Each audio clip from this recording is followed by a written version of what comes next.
Esselamu Aleyküm ya Allahümme Abdullahümme Abdullahümme ya Nebiyyina ve Aleyhü'nün Fat.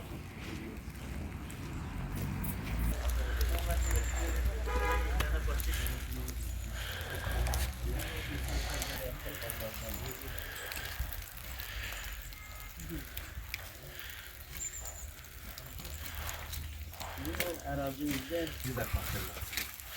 inşallah. Müəllimlərinizi, sizi güzel insanlar. Şehidimizin atası hem de uzun iller bizim Türk ve orta məktəbində müəllim səviyyəsini, vəzifəsini dəyişdirib, bitirək sinif müəllimi olur. Qardaşlar.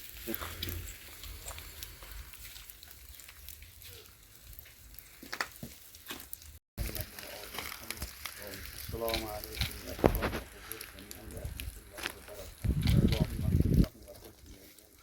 Yatı Nebi günü ve Aleyhü'nün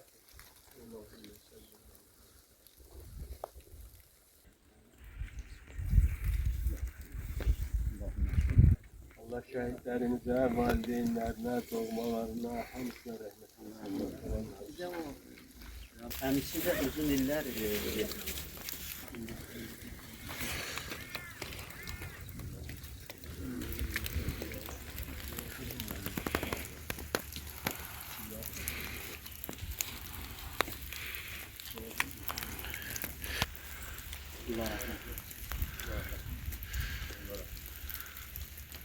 Allah rahmet eylesin. Anam yaxşısını bize verir.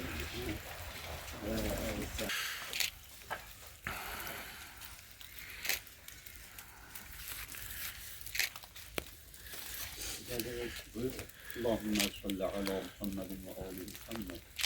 Esselamu Aleyküm ya sahibeyn gabre.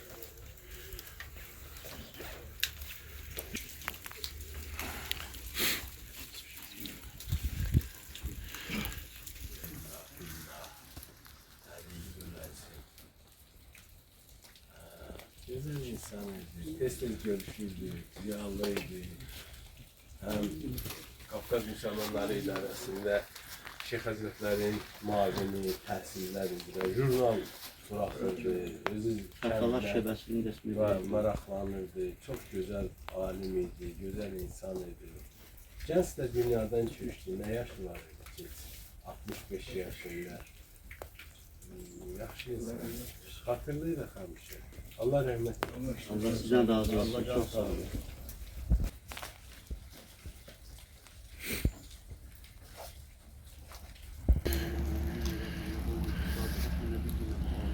Fat.